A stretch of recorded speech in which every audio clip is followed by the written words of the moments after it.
each side using only the given weights. ఏం చేయాలంటే మనకి ఇక్కడ ఒక వెయింగ్ మెషిన్ ఇచ్చారు. ఇక్కడ మనకి ఇచ్చిన వెయిట్ 1 kgs 200 grams.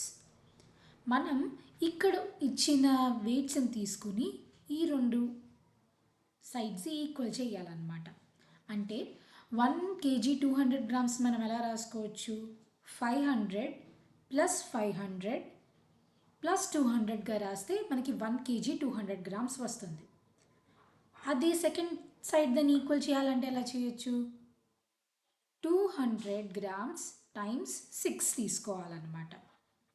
అలాగే మీరు 100 grams టైమ్స్ 12 కూడా తీసుకోవచ్చు. అలా ఈ రెండు సైడ్స్ని ఈక్వల్ చేయాలన్నమాట.